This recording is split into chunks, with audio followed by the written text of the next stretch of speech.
Hello बच्चों की हाल चाल।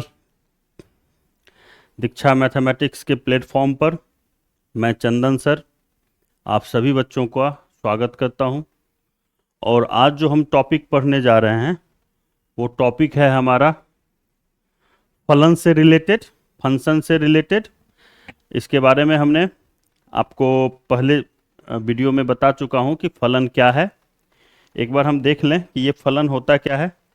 तो मैंने बताया था कि फलन जो है वो यदि a और b में दो अरिक्त समुच्चय हो, यदि a और b दो अरिक्त समुच्चय हो तो a और b दो अरिक्त समुच्चय हो तो a से b में फलन एक नियम है जिसके अंतर्गत a का प्रत्येक अवयव b के अद्वितीय अवयव से संबंधित होता है। ठीक है, ये मैंने पहले बताया था। इसमें a के अवयव x को इनपुट बोला जाता है और b के अवयव y को आउटपुट कहा जाता है। यानी यहां से जो दिख रहा है 1 2 3 ये सारे इनपुट हुए, ये क्या है? इनपुट। और इससे जो हमें 1 a b एंड c जो मिला है इसको बोला जाता है आउटपुट। ठीक है, तो x को इनपुट बोलते हैं और y को आउटपुट बोलते हैं। ठीक है, a के अवयव को इनपुट, b के अवयव को आउटपुट कहते हैं। इसी क्रम में हम लोग पढ़ते हैं फलन में क्लास 11 12 या जी मेन एडवांस, दोनों में ये बहुत ज़्यादा काम देता है। ठीक है ना, ये है चैप्टर फलन।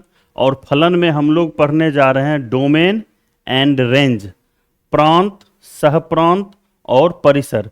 परिसर को का दूसरा नाम परास भी है, इसको आप परास भी कह सकते हो, परिसर या परास, परिसर या परास। ठीक है ना, परिसर कहो या परास कहो। अंग्रेजी इसका होता है रेंज, इंग्लिश में इसको पढ़ा जाता है रेंज। ये क्या पढ़ा जाता है? रेंज पढ़ा जाता है। ठीक है ना, परिसर या परास या अंग्रेजी में रेंज। चलिए, ये होता क्या है सबसे पहले हम देखते हैं कि यदि फलन a से b में है, फलन कहां से कहां तक में है? a से b में है, यानी समुच्चय a से समुच्चय b में अगर फलन f है तो a को कहा जाता है प्रांत, b को कहा जाता है सहप्रांत और a के अवयव का समुच्चय b में जो प्रतिबिंब बनता है उस प्रतिबिंब से जो समुच्चय बनता है उसी को हम लोग परिसर या प्रास कहते हैं। ठीक है, समझ में आ गया?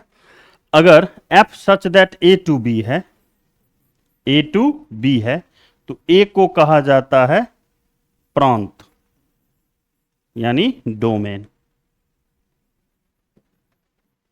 b को कहा जाता है सहप्रांत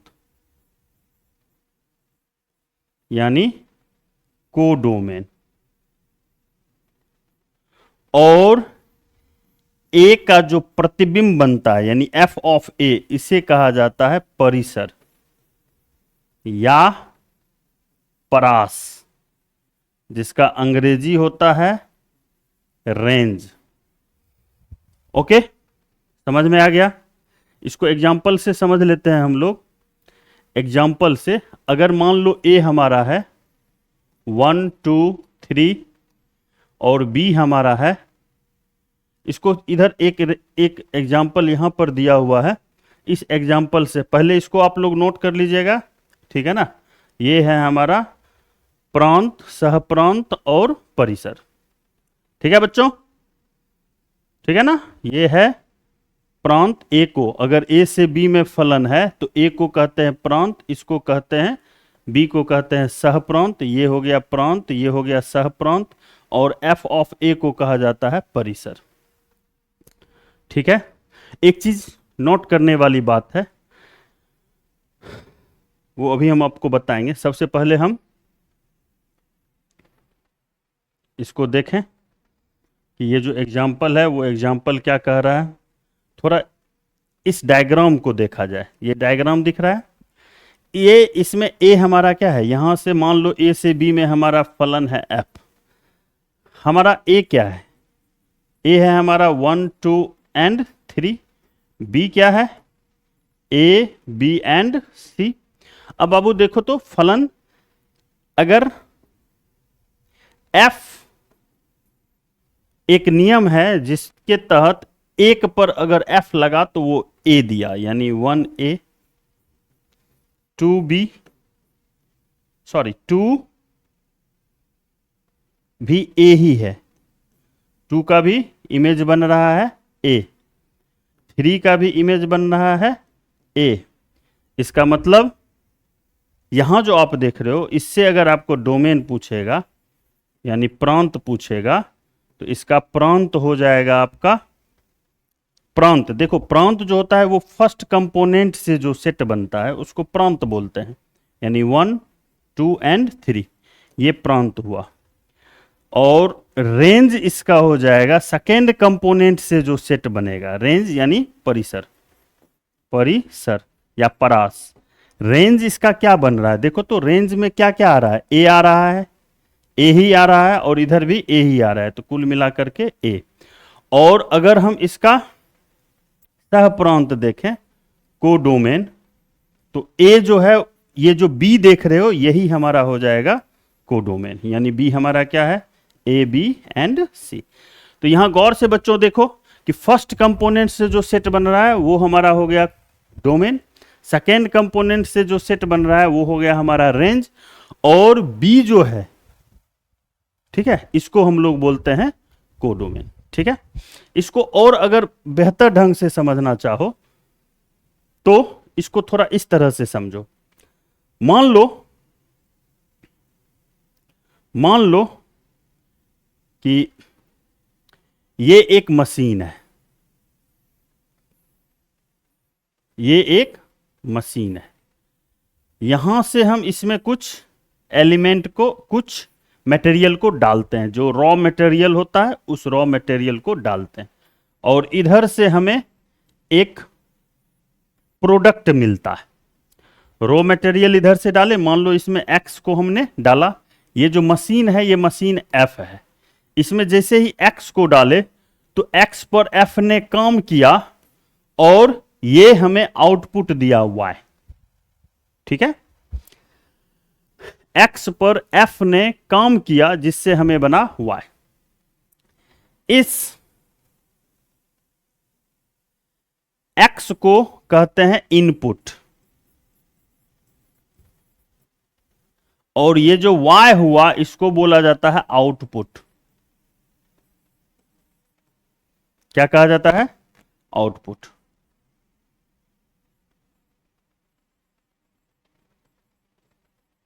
ये y हुआ हमारा आउटपुट,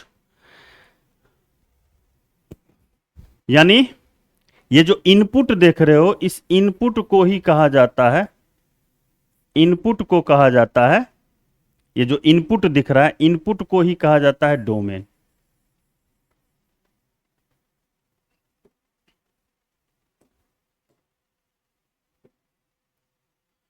इनपुट को कहा जाता है डोमेन, प्रांत। और आउटपुट जो मिला, इस आउटपुट को कहा जाता है रेंज, यानी परिसर। ठीक है, अब जैसे एक एग्जांपल लेके मैं दिखाता हूं।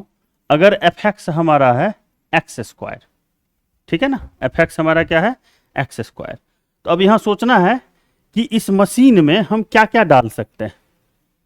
हमने ये जो मशीन एफ है, ये मशीन ऐसा है कि अगर उसमें हम एक्स डालें तो उसका स्क्वायर कर देता है। ठीक है ना, तो हम इसमें कुछ भी डालें, जैसे मान लो हमने 2 डाला तो आउटपुट हमें मिलेगा 2 का स्क्वायर यानी 4। अगर हम f के जगह पे -2 डालें तो यहाँ -2 का स्क्वायर देगा 4। अगर हम यहाँ पर 3/2 डालें तो ये हमें दे देगा 3/2 का स्क्वायर यानी 9/4। ठीक है, यानी क्या, यहां पर हमने निगेटिव डाला, पॉजिटिव डाला, 0 डालोगे तो 0 देगा, 0 का स्क्वायर 0। यानी आप इस मशीन में निगेटिव भी डाल सकते हो, पॉजिटिव भी डाल सकते हो और 0 भी डाल सकते हो। इसका मतलब आपने x का क्या क्या वैल्यू लिया, यानी इनपुट आप क्या क्या ले सकते हो, तो इनपुट आप कोई भी रियल नंबर ले सकते हो। इनपुट क्या ले सकते हो, कोई भी रियल नंबर। अगर आप इनपुट रियल नंबर ले रहे हो, इसका मतलब डोमेन क्या होगा? अगर हम इसका डोमेन देखें, इसका अगर हम डोमेन देखें, domain of F x, domain of F x, ये हमारा होगा कोई भी रियल नंबर, यानी एफ एक्स का प्रांत, एफ एक्स का प्रांत ये कोई भी रियल नंबर है। यानी एक्स के जगह पे आप कोई भी पॉजिटिव नंबर डाल सकते हो। जैसे ही कोई पॉजिटिव नंबर डालोगे, ठीक है ना, तो ये आपको आउटपुट देगा, ठीक है ना। एप्रोप्रिएट इनपुट को बोला जाता है डोमेन, एक्सपेक्टेड आउटपुट को बोला जाता है कोडोमेन, और एक्चुअल आउटपुट को बोला जाता है रेंज, ठीक है ना। इसको हिंदी में समझो तो जो सुयोग्य इनपुट होगा, ठीक है ना, जो हम उसमें डाल सकते हैं मशीन में, मशीन में डालने पर मशीन हमारा खराब ना हो, तो उसे हम लोग कहेंगे, क्या कहेंगे? एप्रोप्रिएट इनपुट कहेंगे, और उसे हम लोग डोमेन कहेंगे, ठीक है। एक बार ध्यान से देख लो, डोमेन एक्चुअल में क्या होता है? डोमेन एक्चुअल में होता है, डोमेन को आप कह सकते हो, डोमेन जो है, डोमेन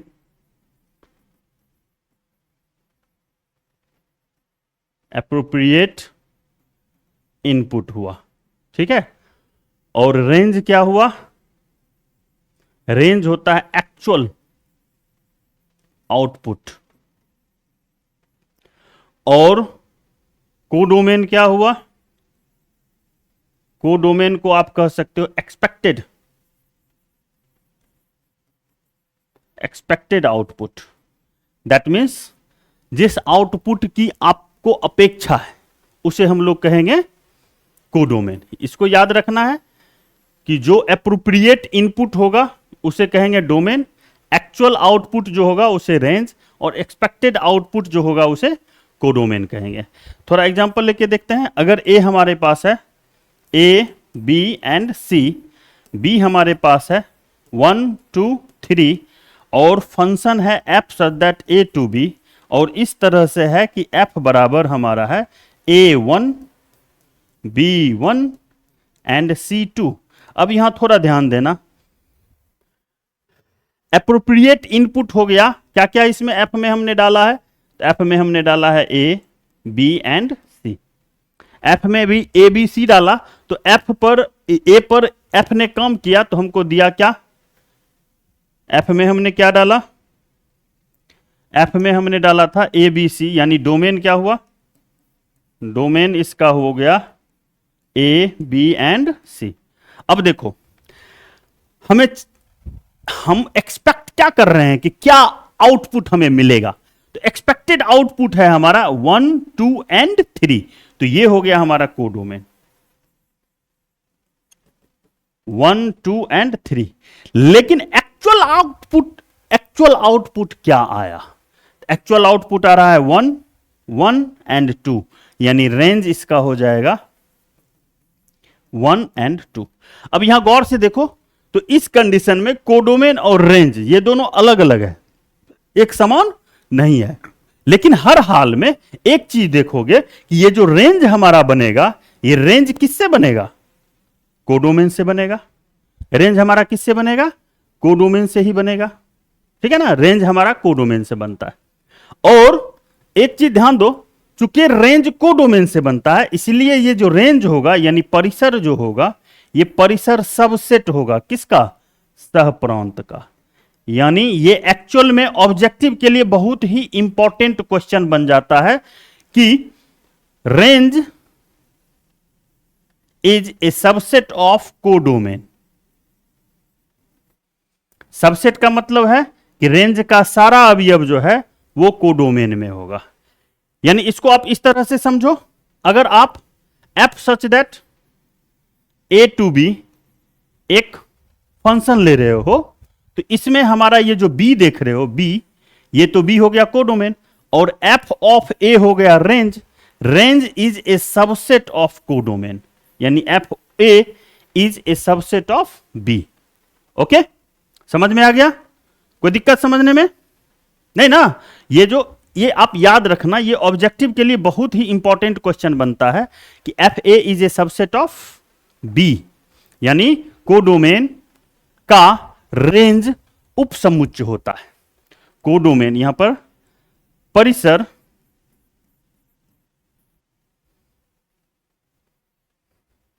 इसको हम लोग थोड़ा हाईलाइट कर लेते हैं, ठीक है ना। इसको थोड़ा हम हाईलाइट कर लेते हैं कि परिसर सह प्रांत का उप समुच्चय होता है। परिसर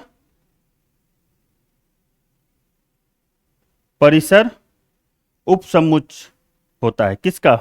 परिसर सह प्रांत का उप समुच्चय होता है। परिसर सह प्रांत का उप समुच्चय होता है, याद रखने वाली बात है, याद रखना बच्चों, ठीक है ना। अगर ये चीज आप फंक्शन में समझ रहे हो कि प्रांत क्या होता है, सह प्रांत क्या होता है और रेंज क्या होता है, मतलब परिसर क्या होता है, तो आपने आधा फंक्शन समझ लिया। फंक्शन में अगर आप फंक्शन पढ़ना चाहते हो तो फंक्शन का जड़ से आपको आना चाहिए। फंक्शन समझने के लिए आपको रिलेशन पढ़ना पड़ेगा, रिलेशन समझने के लिए आपको सेट थ्योरी पढ़ना पड़ेगा, यानी सेट थ्योरी से जुड़ा हुआ रिलेशन है, रिलेशन से जुड़ा हुआ फंक्शन है, और फंक्शन अपने आप में बहुत ही इंपॉर्टेंट मैथमेटिकल टॉपिक है, ठीक है ना। इसलिए इसको थोड़ा आप लोग ध्यान से देखिए और समझिए, साथ ही साथ वीडियो को पूरा देखा कीजिए, ठीक है ना, और जितना हो सके वीडियो को फैलाइए। हम आपके लिए मेहनत कर रहे हैं तो हम भी आपसे कुछ चाहेंगे, और आपसे हम बस इतना चाहेंगे कि आप हमारे वीडियो को लाइक कीजिए, सब्सक्राइब कीजिए, चैनल को सब्सक्राइब कीजिए, और जितना हो सके अपने दोस्तों में इसको फैलाइए, क्योंकि जितना मेहनत हम कर रहे हैं, मेहनताना मिलेगा तो हम भी थोड़ा जो है सो मॉरल हाई होगा और बेहतर देने का प्रयास करेंगे, ठीक है ना। तो चलिए फिर से एक बार हम रिकैप कर लेते हैं, हम लोग थोड़ा एक बार देख लेते हैं। डोमेन क्या होता है? ए को, अगर ए से बी में फलन है तो ए को समुच्चय का प्रांत कहते हैं, बी को सह प्रांत कहते हैं, और ए के अवयव का जो बी में प्रतिबिंब बनता है उससे बने समुच्चय को परिसर या परास कहते हैं। जैसे ए अगर 1 2 3 हुआ, बी ए बी सी हुआ, तो डोमेन हो जाएगा 1 2 3, कोडोमेन ए बी सी हो जाएगा, और ए के प्रत्येक अवयव का जो इमेज बनता है उससे जो समुच्चय बनेगा उसको रेंज कहते हैं। तो इसमें सिर्फ बन रहा है ए ए ए, सिर्फ ए बन रहा है, इसलिए इसका रेंज हो गया हमारा ए। दूसरे में हम लोग देखें, यहां पर अगर हम देखें, अगर एफ एक्स बराबर एक्स स्क्वायर है तो एक्स के जगह पे, यानी एक्स का जो वैल्यू होता है, एक्स का value that gives you the domain of the function, and output that means Y जो होगा, ये वाई हमारा जो होगा, इसी को अगर हम वाई कहें तो वाई जो होगा, वाई से जो हमें आउटपुट बनता है, जो एक्चुअल आउटपुट होता है, उसी को हम लोग रेंज कहते हैं। और अगर थोड़ा ध्यान से देखो तो x में तो आप कोई भी रियल नंबर डाल सकते हैं, लेकिन आउटपुट हमें क्या मिलेगा, इसको थोड़ा ध्यान से देखो, आउटपुट तुम्हें क्या मिलेगा। आप कोई भी नंबर डाल रहे हो तो ये भी हमें आ रहा है पॉजिटिव रियल नंबर, यानी आर पॉजिटिव,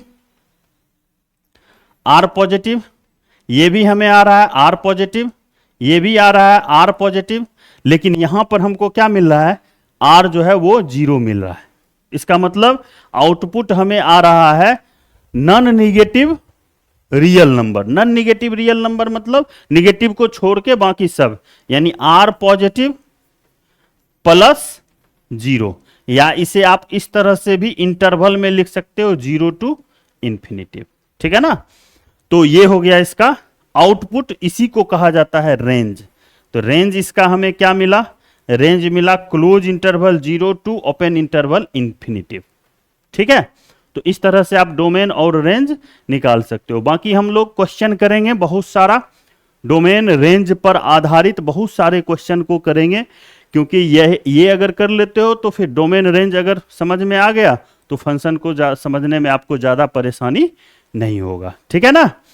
तो आज भर का हम लोग यहीं रखते हैं, बाकी इस पर डोमेन रेंज का हम लोग क्वेश्चन अगले सेशन में करेंगे, ठीक है। बच्चों मन लगा के पढ़ो। बिहार जैसे प्रदेशों में अगर आपको अमीर बनना है तो पढ़ना पड़ेगा, क्योंकि कोई भी इसका दूसरा शॉर्टकट मेथड है नहीं अमीर बनने का। बहुत सारे बच्चे हमको बोले हैं कि सर पढ़ाई के अलावे भी तो है, फलना जो है वो बिजनेस करके अमीर बन गया, चिल्ला बिजनेस करके अमीर बन गया।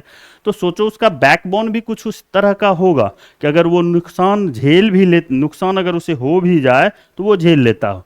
लेकिन ज़्यादातर यहाँ के जो बच्चे हैं उनके लिए बैकबोन उतना मजबूत नहीं है। अगर आप गरीब हो, आपको अमीर बनने की इच्छा है तो बस पढ़ो, इसके अलावे कोई भी शॉर्टकट मेथड नहीं है। और इसे बिजनेस करके, छोटा मोटा बिजनेस करके आप अमीर नहीं बन सकते हो, अपना पेट पाल सकते हो, अपने परिवार का पेट पाल सकते हो, उससे ज़्यादा आपको कुछ नहीं होगा।